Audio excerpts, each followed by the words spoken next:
જય શ્રી કૃષ્ણ મિત્રો. આજના સુપર સોફ્ટ ઇન્સ્ટન્ટ ઢોકળા બનાવવા માટે ન વધારે મહેનત, ન સમય, ન આથો લાવો કે ન પલાળવાની ઝંઝટ.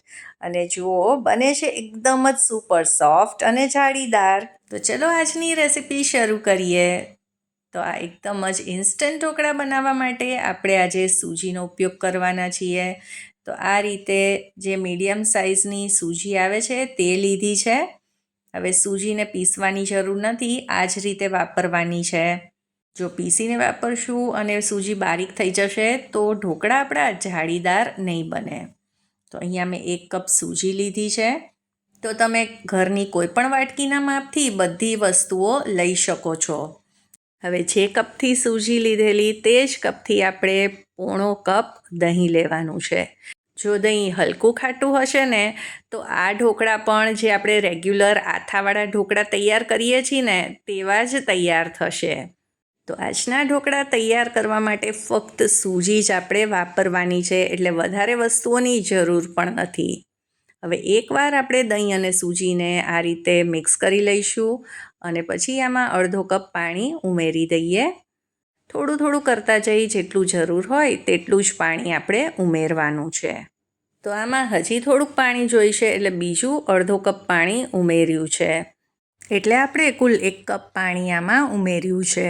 તો બેટરને આ રીતે થોડુંક ઢીલું રાખવાનું છે, કેમ કે સૂજી ફૂલશે પછી બેટરની કન્સિસ્ટન્સી એકદમ જ બરાબર થઈ જશે. હવે આને આપણે ઢાંકીને 15 મિનિટ માટે એક તરફ મૂકી દઈશું અને આને રેસ્ટ આપીશું, એટલે સૂજી સરસ રીતે ફૂલાઈ જશે. મારી ચેનલ પર ફરાળી ઢોકળાની રેસીપી, પૌંઆના ઢોકળા, મગની દાળના ઢોકળા, લાઈવ ઢોકળા, અલગ અલગ જાતના ભજીયા અને એવા નાસ્તા અને ઘણી બધી અવનવી રેસીપીઝ છે. આ બધી પણ જરૂરથી ચેક કરજો. હવે 15થી 20 મિનિટ પછી આપણે બેટરને ચેક કરી લઈએ. તો પહેલાં કરતાં બેટર થોડુંક ઘટ થઈ ગયું છે અને સૂજી સરસ રીતે ફૂલાઈ ગઈ છે. તો આપણે બેટરની આટલી જ કન્સિસ્ટન્સી રાખવાની છે. આમાં વધારે પાણી અત્યારે ઉમેરવાની જરૂર નથી. હવે આ બેટરમાં ઈનો ઉમેરતા પહેલાં આપણે જે થાળીમાં ઢોકળા તૈયાર કરવાના છે તેને આ રીતે તેલથી ગ્રીસ કરીને તૈયાર કરીને રાખી દેવી અને પછી જ આમાં ઈનો ઉમેરવાનો.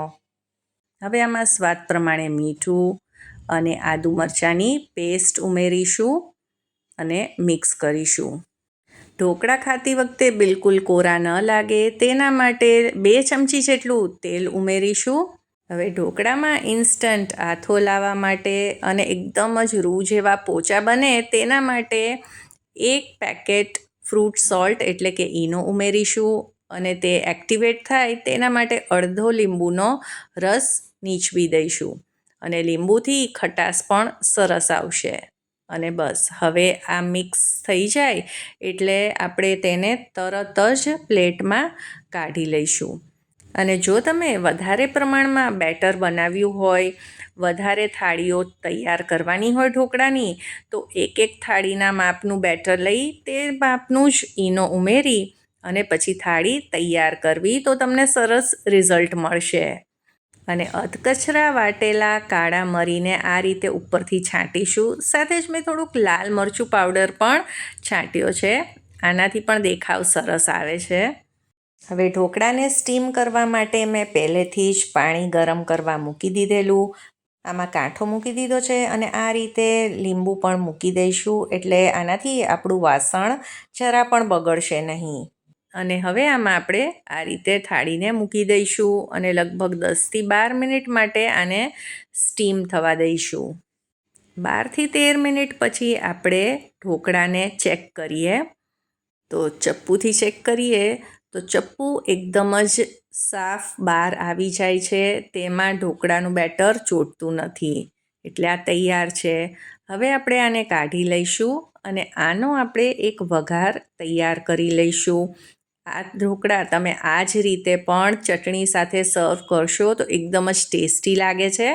તો આના વઘાર માટે મેં લગભગ 3 ચમચી જેટલું તેલ ગરમ કર્યું છે અને આ ગરમ તેલમાં 1 ચમચી રાઈ, અડધી ચમચી જીરું ઉમેરીશું, 1 ચમચી સફેદ તલ ઉમેરીશું 2 લીલા મરચાંને પણ આ રીતે સ્લાઇસમાં કટ કરી ઉમેર્યા છે અને થોડાક મીઠા લીમડાના પાન પણ, અને બધી વસ્તુને આ રીતે સરસ વઘાર આવે ત્યાં સુધી તતડવા દઈશું. અને હવે આપણે ઢોકળાને કટ કરી લીધેલા અને પછી આની ઉપર આપણે આ વઘારને આ રીતે પાથરી દઈશું અને પછી ચમચીથી પણ આ રીતે સ્પ્રેડ કરી દઈશું.